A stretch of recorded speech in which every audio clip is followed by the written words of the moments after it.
Om Jnanatimirandhasya Jnananjanashalakaya Chakshurunmilitam Yena Tasmai Shri Gurave Namaha. Ekeha Kurunandana Bahushaka Hyanantascha Buddhiyo Vyavasayinam. Translation again. There is a saying that the secret of life is one thing. What is that one thing? The one thing is one thing. The secret of life is to be fixed on one thing. In other words, if you want to be successful in something, you have to concentrate on it. So the same thing is true in spiritual life. One should know what is the goal and fix himself on it. Practically, wherever we go, people ask us questions like, well, what do you think about so-and-so Swami? Or what do you think about this process of self-realization? So our reply is that we're not running a spiritual supermarket where you can come, you can look at different things and choose something of this and a little bit of that and take it home and make some bosh. Our teaching is exactly in line with Bhagavad-gita as spoken by the Supreme Personality of Godhead, Lord Sri Krishna. Sarva dhamman parityajya mamekam sharanam vraja. Abandoning all varieties of religion, surrender to me only, Krishna demands. You see, the same word comes in that verse and in this verse. Vyavasayatmika buddhya ekeha. Ek means one. And what is that one? Krishna explains, mamekam, surrender to me, one only. Not this, that, or anything else, only Krishna. So it is true that there are many different spiritual, semi-spiritual, pseudo-spiritual paths available. Especially in the modern age, there is an epidemic of bogus incarnations, bogus teachings, and bogus anything you can imagine. Therefore, some people conclude that whatever path you want to follow, it's all the same, it's all wonderful, it's all one.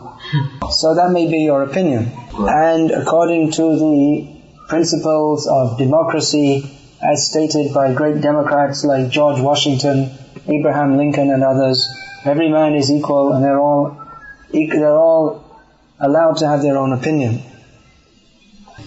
But actually this idea of having your own opinion, it's not universally applicable. For instance, you may say, I have my own opinion that 2 plus 2 equals 5. And you can say it's my democratic right. And I refuse to send my children to a school where they teach that 2 plus 2 equals 4 because my opinion is different. So that is not the proper use of one's own opinion. That is simply absurdity, or in other words, madness. Hey Yamuna, Haribo. Kindly lend your ears. So when we're talking about spiritual knowledge, we're talking about knowledge of the absolute truth. So just like 2 plus 2 equals 4 is not subject to opinion, it's a fact. So similarly, what is the absolute truth? That is not subject to opinion. If everything was simply a matter of opinion, there would be no need to send children to schools. Then just like in their geography test, they could put, what is the capital of China? They could write New York. What is the capital? If it's all opinion, then they could, in the question, what is the capital of China? They could write New York. And then when they get wrong, 0 marks, they say, no, that's my opinion. That's my opinion. I'm entitled to my opinion. It's not a matter of opinion. So just as in geography, history, science, we have to learn what are the facts. So similarly, in understanding spiritual knowledge, we have to learn what are the facts. Learn means we have to go to someone who knows. Just like if you want to learn about mathematics, you don't go to the man who's riding on a horse taking the cows out. You have to go to a mathematics professor. So similarly, to understand spiritual knowledge, you have to go to a realized teacher, someone who knows. Someone who knows means someone who knows according to the standard system of knowledge. Now, unfortunately, in the modern age, there are so many people who purport to know the absolute truth, but who actually don't. Because spiritual knowledge is subtle, and because spiritual experience involves emotions or altered states of consciousness, therefore it is easy for people to bluff that they have spiritual knowledge and cheat people. Unfortunately, this cheating has become rampant. Very widespread. Just like there is some woman traveling all over the world teaching so-called Kundalini Yoga. This is nonsense. There's no such thing as preaching Kundalini Yoga. To practice this, one has to live the life of an extremely ascetic yogi in the Himalayas. It is not something to be preached to the people in general living in cities all over the world. It is absolutely impossible to practice Kundalini Yoga in a city, because the first condition for practicing this type of yoga is that one should go to a secluded holy place. But there are many people who want to be cheated, and she is catering to their foolish desires. So those who are actually intelligent and philosophically inclined should try to understand properly what is the actual message of the Absolute Truth. How is that to be understood? The Absolute Truth has to be understood through the prescribed process. For this, there are books, there is a tradition of teaching, there is a tradition of teachers. Just like you see this Bhagavad-gita as it is, we are teaching from this. This is knowledge handed down in disciplic succession over many thousands of years unchanged. Now there are many translations of Bhagavad-gita available in the world, but especially those translated in non-Indian languages, almost all of them misrepresent the actual message of the Bhagavad-gita. How the message of Bhagavad-gita can be understood is mentioned by Lord Sri Krishna in the Bhagavad-gita itself. Bhaktosi me sakha cheti rahasyam hietad uttamam. Lord Krishna tells Arjuna, his pupil, that because you are my devotee as well as my friend, therefore you can understand this topmost mystery. In other words, Krishna is speaking to Arjuna because he's a devotee. At that time, there were many great sages and yogis and mystics and rishis present on the planet. So why did Krishna choose to speak this Bhagavad-gita, which is the most important of all spiritual treatises? Why did he choose to speak to Arjuna? Arjuna was neither a Brahmana, nor a Vedantist, nor a sannyasi. He was a noble person, no doubt. But he was a married person, he was a politician, a soldier, and he was preparing to fight for a political cause. So why should Krishna speak Bhagavad-gita to him? Krishna says, because you are my devotee, therefore you can understand this. And this theme is repeated throughout the Gita. Bhaktya mama vijanati, Krishna says, I can be understood through devotion. He never says, karma mama vijanati, jnana mama vijanati. He never says, I can be understood by the process of karma, or by this process of work, or by the process of speculative knowledge. He never says, yoga atma vijanati, or dhyana mama vijanati. He never says, I can be understood by the process of mystic yoga or meditation. And again at the end of the Gita, throughout the Gita, and especially at the end, he again stresses this point. Sarvagu hyatamam bhuya shunu me paramam vacha ishto si me dridameti vakshyami hitakamyaya. At the very end of Gita, Krishna says that now I'm going to speak to you the most confidential of all knowledge. This is my topmost instruction, Krishna says. Because you are very dear to me, I'm speaking this to you for your benefit. And what is that? Manmana bhavamad bhakto madhyaji mam namaskuru. Always think of me, become my devotee, worship me, bow down to me. Then again, sarvadhamam parityabja mamekam sharanam vraja. Surrender unto me, only giving up all other ideas. So for some people, this is a point of great discussion. They like to discuss this philosophically. Some people have suggested that when Krishna says, always think of me, he doesn't mean directly to think of Krishna himself, but to think of some unmanifested, unborn, eternal within him. This kind of theory is an example of unwanted, improper speculation. Because Krishna himself is the authority. We accept Bhagavad-gita because we accept that Krishna is the authority to speak on spiritual knowledge. We accept Bhagavad-gita because it is accepted that Krishna is the proper authority to speak on spiritual knowledge. So if Krishna says, always think of me, then we should just accept. He means always think of me.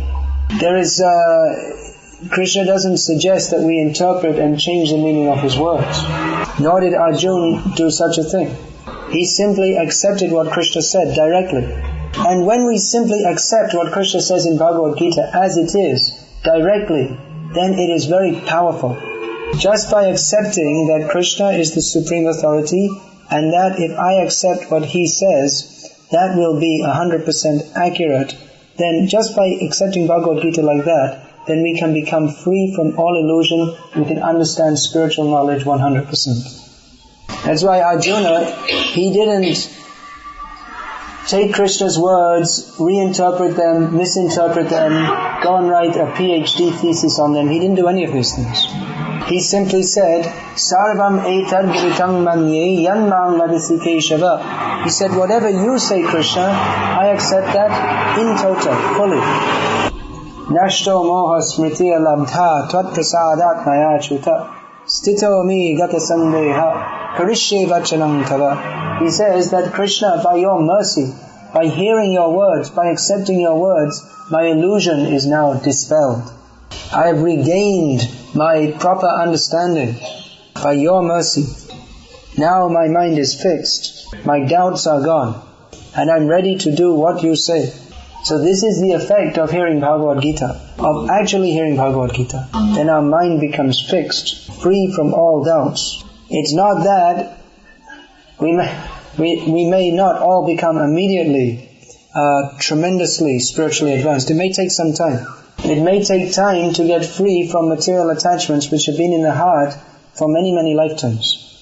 But one who simply accepts Krishna is the Supreme Personality of Godhead, and the goal of life is to surrender to Him, then even though he may have many material attachments, he automatically becomes spiritually advanced.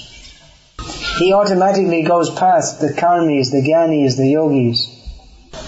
Do you understand what that means? Karmi, gyani, yogi. Even among the karmis, the gyanis and the yogis are considered the most advanced. That Krishna states in Bhagavad-gita, Tapasvidho dikho yogi tasmat yogi bhavarjuna. He tells Arjuna that even greater than those who perform great austerities are the yogis. Therefore he tells Arjuna, you should be a yogi, Arjuna. Arjuna must have been shocked, because all the time Krishna is telling him, you should fight on my order. Then all of a sudden Krishna tells Arjuna, you should be a yogi. But then Krishna explains further.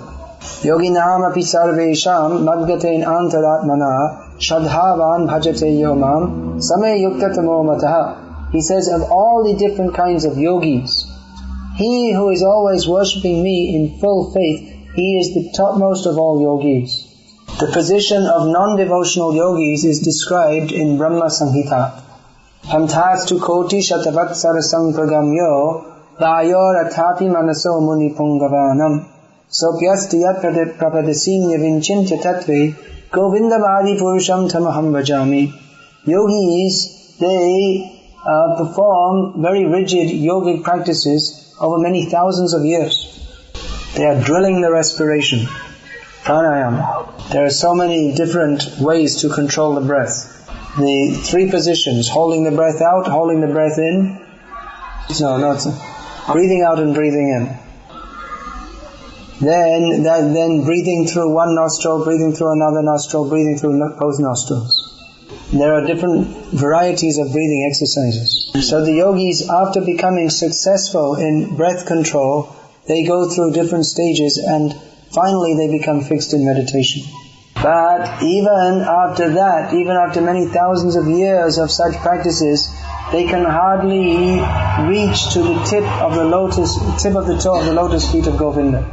Krishna cannot be understood by other means. Bhaktyamama vijana. Krishna can be understood only by devotion. So even by the most advanced yogis, they cannot understand Krishna, because Krishna is avichintya tattva. Avichintya tattva means he is a highly inconceivable subject. By material means we cannot understand Krishna, because Krishna is fully spiritual. By applying our material mind or material intelligence, we cannot understand Krishna.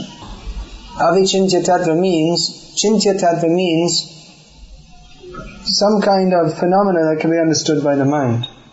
Vichintya tattva means something that can be understood by very highly developed intelligence. And avichinchitava means that even by highly developed intelligence cannot be understood. Krishna is to be understood by a different means. Just like you can imagine, someone is very busy but he's completely doing things in the wrong way. Just like they heard that some child is caught in one high tree. One child has become stuck in a tree. So you bring all the big men of the village and they make all kinds of arrangements how to get up the tree. First they try to throw a rope, then they bring a ladder. Ladder means steps. Then they try to climb up the tree. Then they bring the fire engine with the big long ladder. So they finally manage to get to the top of the tree. After so many endeavors, then they find it's the wrong tree. The child's not in that tree at all. So like that you may try in so many ways with great endeavor. But if you're on the wrong path, then despite all your endeavors, you're not going to reach to the proper goal. The men of the village may go home and said, well, we didn't find the child, but we really did a good job of getting up the tree. So that's all you're left with. You can congratulate yourself on your foolishness. This is stated in Srimad Bhagavatam. Dharmas vanushtita pumsang vishvaksena katasuyaha nutpadiyad yadiratim shama evahi kevalam. If, despite all your endeavors, you don't come to the point of relishing Krishna consciousness, then all you're left with is that you did some work, that's all. You worked hard, you tried hard.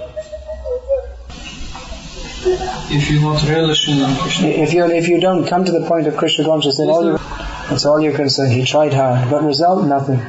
So here, this is near the beginning of Bhagavad-gita. Lord Krishna has stated some basic spiritual facts already. That we are not this body. We are eternal spirit souls. We are traveling from body to body to body. Tasangsi janani yatha vihaya navani vihanati naroparani tatashriyahan vihaya janani anyani samyati navani dehi. He gives the example that just like a person, when his clothes get old, he changes them and puts on new clothes. So in the same way, when the material body becomes old and worn out, the soul enters into a new body. So Krishna has established this basic point of spiritual knowledge in this beginning of Bhagavad-gita. Now he's recommending fixity of purpose. We should know what the goal is and fix on it. The goal is Krishna consciousness. Otherwise, in material consciousness, our intelligence is splayed out in so many ways. Material illusion offers us so many different diversions. Sports, politics, newspapers, TV, sunbathing. Sunbathing? Yeah, that means going out in the sun in your bikini. Fishing is another popular Russian. Catching fish. There are so many, drinking alcohol, wearing fashions, then different hairstyles. Hairstyle. One time you comb your hair this way, another time you comb it this way, another time you cut it all off. In London you'll see someone has one piece of hair coming out like this, bright red, another piece going like this, bright green, and all the rest is shaved. You may think that Hare Krishna people, their hairstyle is strange, but in London our hairstyle looks very, very conventional and normal compared to these people. So there are so many things the material energy offers us, different things you can do. Some of the varieties available in Maya's supermarket are spiritual life dressed as material life. So it may look like something very nice. Just like to foolish people, alcohol may look very nice. You see, just like this Scotch whiskey or French brandy, they put in a very nice looking bottle with some design, and they put a very colorful label on, very distinguished looking label, and they put this brandy has been drunk by all the kings and queens of England since 1720. They present it as something very aristocratic. But after all, despite the bottle and the label, it's just rotten grape juice which is being boiled down, and if you drink it, you talk all nonsense and you urinate all over the floor, and you wake up next morning with a headache. So in the same way, Maya may offer us so many apparently aristocratic, high-class things in the name of spiritual life. And you may you may be an eager follower of that.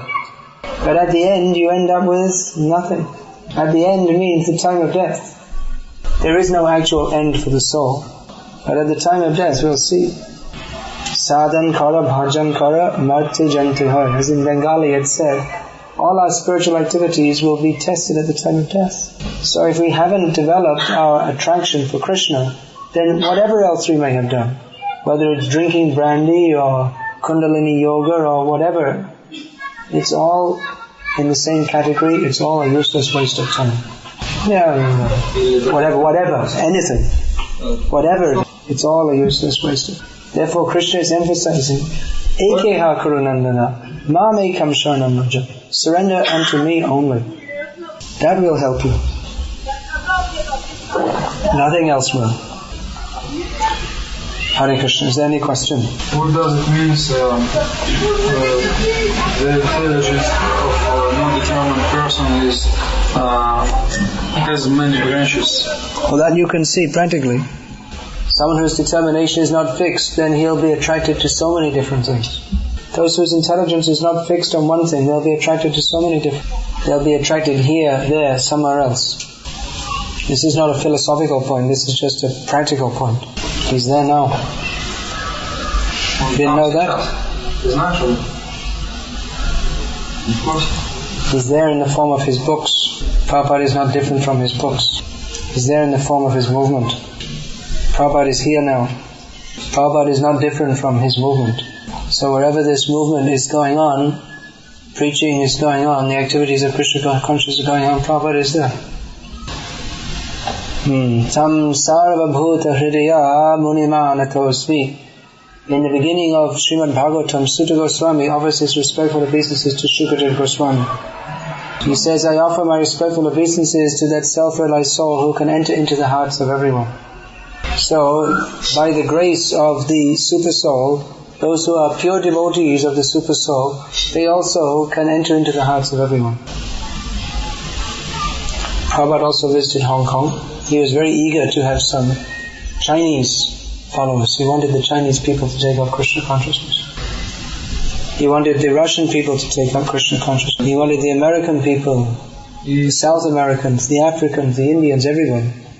Krishna consciousness developing in Aborigine Chelny now. What do you think, Gopinath? What's your opinion? So you have to make it strong. It means devotees have to be strong. Actually, wherever there's chanting, there's devotees, there's prasadam, there's book distribution, there is great hope. Every time a book is distributed, that is a great victory over Maya. Great, huge trees grow from small seeds. So if the devotees are vyavasayatmika buddhi, if they're fixed in their determination, then wonderful things can develop here. Hare Krishna Dasi is telling me how she is going, distributing books, and people are receiving it very nicely. And many people, even they don't have money, but they're asking her, you please come back when I get my money, then I'll buy the book from you. So the field for preaching here is good.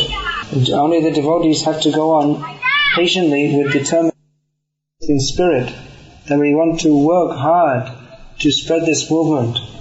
Whatever is required, we will do that.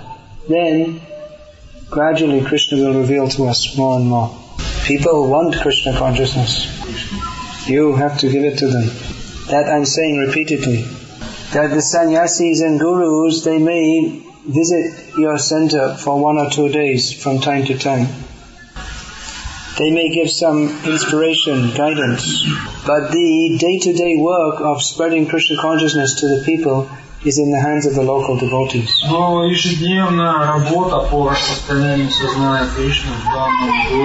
You have to do it. It's your duty. It's your responsibility. You should feel responsible for the spiritual life of every living entity in this town. When you go to sleep at night, you should be thinking of all the people, how they're going to become Krishna conscious. This kind of meditation, this kind of dedication is very powerful. Because Prabhupada was thinking like this, he was able to spread the Krishna consciousness movement all over the world, starting with himself only. He had no money, no facility, no friends, no helpers. All he had was firm determination and faith in the words of his spiritual master. He had firm faith that if people hear the name of Krishna and hear the message of Srimad Bhagavatam, that their hearts will change. So why don't you make a resolution to make this a very strong center of Krishna consciousness? That means that individually you have to become strong devotees of Krishna. What? Oui.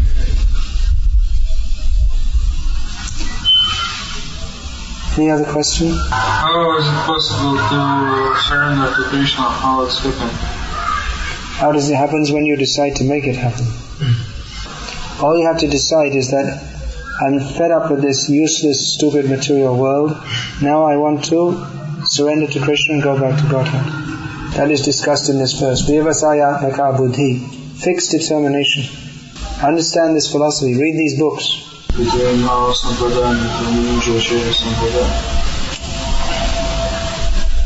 Actually, Ramanuja Sampradaya, there's not very great difference actually.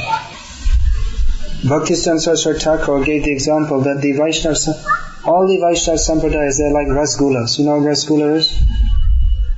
Rasgulla? But he said Gauriya Vaishnava Sampradaya is like rasgulla with added vitamins. Added vitamins? Yeah. The Ramanuja Sampradaya teaches surrender to Lord Vishnu. They have a very strong spirit of devotion. Their philosophy is also very similar to the philosophy of Achintya Veda Tattva given by Lord Chaitanya. The process given in the Gauriya Vaishnava Sampradaya is particularly easy and practical. That is the chanting of the Hare Krishna Mahamantra. And the ultimate goal is even more developed than that of the Sri Vaishnava Sampradaya. The goal of the Sri Vaishnava or Ramanuja Sampradaya is worship of Lakshmi Narayan in a mood of awe and reverence. Whereas the ultimate goal of the Gauriya Vaishnava Sampradaya goes beyond the idea of worshipping God in awe and reverence, but goes further to the idea of approaching God in pure love. Friend to friend, lover to lover. So in our preaching in India, among these different sampradayas, we never try to stress any difference. When we meet with members of these other sampradayas, we always congratulate them and say that we are together, we are all Vaishnavas, we are all devotees of Krishna. But practically speaking, due to the influence of the modern materialistic age, the real spirit of these sampradayas has become in most cases quite weak. That's why you'll find that many people who come from traditional Sri Vaishnav or Madhva or Vallabha Sampradaya families, they're now joining our ISKCON and becoming initiated devotees in our ISKCON. Because by their family tradition and culture, they have a feeling of devotion, but how to practically express that, they find that more in our Gauriya Vaishnava, in our ISKCON. And even in India, you'll find many people from Smarta family. I don't know if you know, but the Smartas, they're Brahmanas, but they're non-Vaishnavas, and they're traditionally they don't like Vaishnavas, but even many of them are coming to our ISKCON because they find that in the modern life, whatever piety they had in previous generations is all lost. So even to remain religious and pious, they want to join our movement. In South India especially, you'll still find many cultured people from very high-class families who are following these different traditions. And they're mostly all very appreciative of this movement now. Preaching among these people is very sweet actually. They'll want to be convinced by Shastra. We'll have to discuss with them according to the Shastra. And when they understand that we know Shastra, we understand the conclusion of Shastra, they're very happy. So many cases like this. Recently in Bombay, one one lady, she's in a traditional family of Vallabh Sampradaya Acharyas. So she was telling me, please take my 2 sons, please take them and train them. They're just becoming completely materialistic. Take them and make them devotees. Her sons are devotees actually, but they're also attracted to do some computer programming course. Then in Vrindavan also I met one young man whose family, traditionally they're pujaris in a famous temple in South India, the Simhachalam Lakshmi Varaha Narasimha Swami temple. So he told me that he's studying Sanskrit now, but when he's finished his course after 2 years, he wants to join ISKCON. He said, our family is worshipping the deity, but they're just doing it like a job. They don't have the proper feeling. These are just a few instances I'm telling just before I left India, just now. There's another man came to see me in Vrindavan. He had read this book of mine, A Message to the Youth of India. So he's in Nanbaka Sampradaya. But he was saying, actually, for preaching, ISKCON is the only hope. And he said he'd started a Vaishnav students' hostel in his hometown, where one of the conditions for the students to live there, they have to follow the 4 regulated principles, chant the Hare Krishna Mahamantra, and read Prabhupada's Bhagavad-gita. Yeah, he's running the hostel as a business, but to join that hostel, you have to follow these conditions. So he said his son is 9 years old, and he says his son has many of the signs that he's going to be a very spiritual person. So he said, you please take him and train him to be a preacher of Krishna consciousness. How we should deal with Muslims? Well, it depends on the individual. If they're fanatical that you're going to hell, this is all Satan, you can't deal with them. There's no question of dealing with them. But if they're somewhat open-minded, then you can deal with them. You can say that Jesus was teaching according to the Bible. In the Bible, the commandments, the first commandment is you should love God with all your heart and all your soul. So we're teaching the same thing. And you can give some names of some Christians who are appreciating this movement. There must be some prominent Christians in this country who have expressed appreciation of this movement. There must be some, isn't there? Yeah. In our magazines in the West, we usually show some priest who's made some nice statement about Krishna consciousness. So this is often very convincing to people. I know in Italy, one of the most prominent bishops in Italy, means one of the most famous bishops in Italy, which is the capital of the Catholic world. He's practically a devotee. He chants rounds, and he has devotees come to his church and do kirtan and give lectures, and he invited them to come, and then when they came in the church doing kirtan, he offered his full obeisances to them. He's the bishop within Rome, and he's known all over the country. He's everything. He's a household name in Italy. So Islam also, I mean, if they're a little bit open-minded, you can deal with them. If they're not, you can't. The best way, actually, to deal with people on first contact is give them one of Prabhupada's books. If someone's trying to convince you about Christianity or Islam, why waste your time? You have already committed yourself to Krishna consciousness. You have already decided that you've already understood that Krishna consciousness is a path which incorporates all the best things of Christianity and Islam and gives more also. So if someone's trying to convince you of something you're not going to be convinced of anyway, and you're trying to convince him and he's convinced that he's not going to be convinced by you, then it's a waste of time for all of you. So it's best to deal with people who are more open-minded. There are many people in the world, and it's best to reach out to those people who are more receptive. Question is about cause of weakness. Cause of weakness. Weakness means if you're not connected to the powerhouse, you won't have any energy. You may have a light bulb, but if it's not connected to the power source, then you won't get light. Oh, you mean the sampradayas in India, these Vaishnavas? The reason they've become weak is because they haven't kept up the spirit of preaching. They have not kept up the preaching spirit. Unless the preaching spirit is strong, everything becomes weak. That's true in our Krishna consciousness movement also. Wherever the preaching mood is strong, then everything else becomes strong. Wherever the preaching mood is absent, then Krishna consciousness is also absent. Is it possible to reach Krishna through Lord Chaitanya? It's only possible in the present time. Is there Chaitanya Loka in spiritual world? Lord Chaitanya is there, yes. But he's Loka. Yeah, in Golok Vrindavan, that's also part is where Lord Chaitanya is there. Can you explain the statement that we should not avoid our prescribed duties on the behalf of devotional service? Here I exactly understand.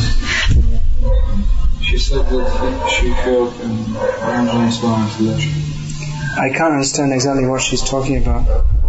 Maybe the person who was translating didn't translate clearly, or she didn't understand. Maybe she didn't understand properly. In devotional service there are certain prescribed duties, such as chanting a fixed number of rounds, following regulated principles. Then there are others such as rising early, observing Ekadashi, observing festivals such as Janmashtami. For those devotees who are living in an ashram, they have to work under the guidance of local authorities and perform services such as cleaning, cooking, going out for food distribution. So these are all duties in devotional service. We should not try to avoid these, we should follow this. Krishna speaks about this in Bhagavad-gita also. He speaks a lot about duty, prescribed duty. I think she meant that we should not avoid our social duties, like family duties and...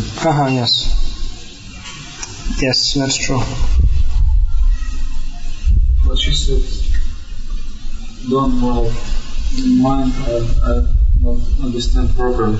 No, that's true also. It's that in the name of Krishna consciousness, just like you have a daughter and you say, no, I'm chanting my rounds, therefore I'm not going to feed my daughter. That's not Krishna consciousness. You have to chant your rounds and feed your daughter.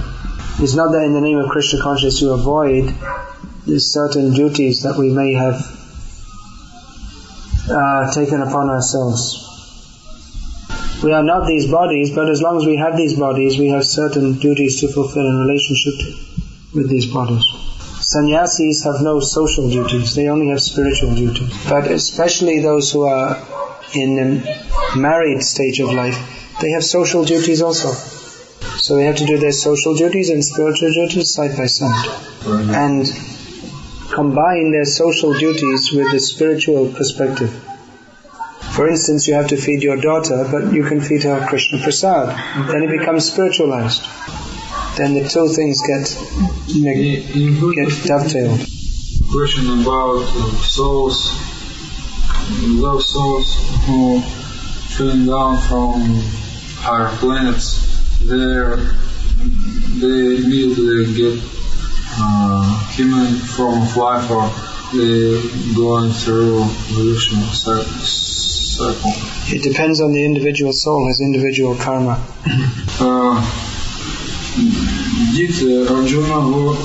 Wasn't Arjuna in Krishna consciousness before he heard Bhagavad-gita from Krishna at Kurukshetra? Arjuna is always in Krishna consciousness because he's an eternal associate of Krishna. But by the will of the Lord, he was temporarily afflicted with forgetfulness, so that the Bhagavad-gita could be spoken. That Arjuna is a natural devotee is evident from the fact that he understood the point of the Bhagavad-gita immediately. Whereas others, even after speculating on it for many, many years, can't understand what it's all about.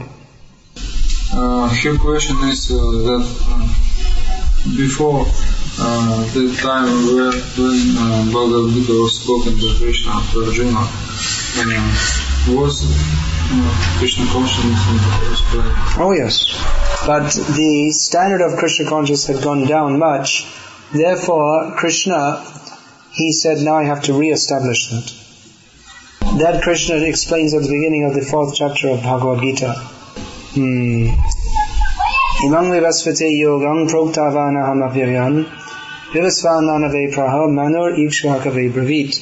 Krishna said that I originally spoke this Bhagavad-gita some millions of years ago to the sun god. So the sun god spoke it to Manu, the father of mankind, and Manu spoke it to Ikshvaku, who is a great king. Then, evang parampara praptam imang rajashio vidu. So this knowledge was handed down from generation to generation among the great saintly kings in human society. Sakale neha mahata yogo nashta parantapa. But he said that in course of time, this science of yoga has been lost. So therefore he says to Arjuna, Sa eva yang maya teja yoga prokta paratana. That very same knowledge I am now speaking to you again to re-establish that in human society.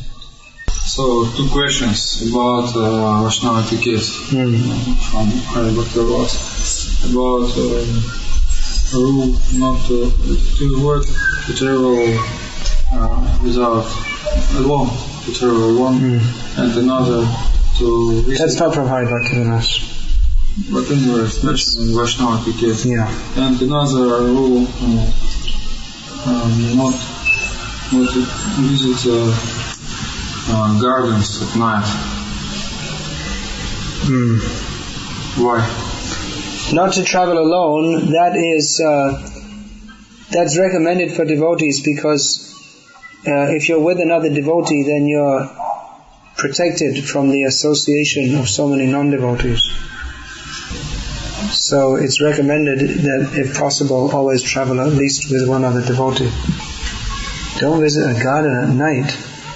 I don't know, I've never heard that one. I mean, generally in the evening we're engaging in kirtan and Bhagavad-gita class in the temple or some preaching program like this. So I don't know why you visit a garden at night anyway. Of course you see in the... Yeah, that I was thinking park, right? Because ghosts are active at that time. But anyway, we don't, like I'm saying, we don't usually go to gardens at night anyway, because we're either doing some preaching program or we're doing Gita class. See, some rules are very important and some are less important. All the rules are to help us, but we have to see which are more important and which are less important. Just like don't eat meat, that is very important. That's not to be broken under any circumstances. Don't travel alone is something which is good to follow as far as possible, but it may not be always possible to follow that. So some rules are rigid principles and others act as guides. So, the question is about what is the difference between 2 statements, material and relative. Yeah, material means relative. Yeah, it's different ways of expressing the same thing. Everything material is relative because it is bounded by time. It has a beginning, a middle, and an end. Therefore, if we say that the Himalayas are the highest mountain range in the world, that's true, but it's only as true as long as the Himalayas exist. Only as long as they exist. They won't exist forever. Another way of understanding that they're relative is that their existence is dependent upon the absolute substantive principle. Their existence is dependent upon everything in the material world is relative because its existence is dependent upon the absolute truth which underlies everything. That absolute truth is Krishna. Even though Krishna comes into this material world, he is not under the laws of the material world. Krishna is independent. He is beyond the laws of physics. The laws of physics are dependent upon Krishna's sweet will. So if Krishna wants to lift a hill for 7 days and hold it, he can. If Krishna wants to lift a hill for 7 days, he can. Now, according to the laws of biology and physics, a young boy of 5 years old should not have sufficiently developed muscle power to either pick up a hill or hold it. But Krishna is not under these laws. Alright, I can see everyone's struggling to sit comfortably. We'll have some kirtan now. Then if any other questions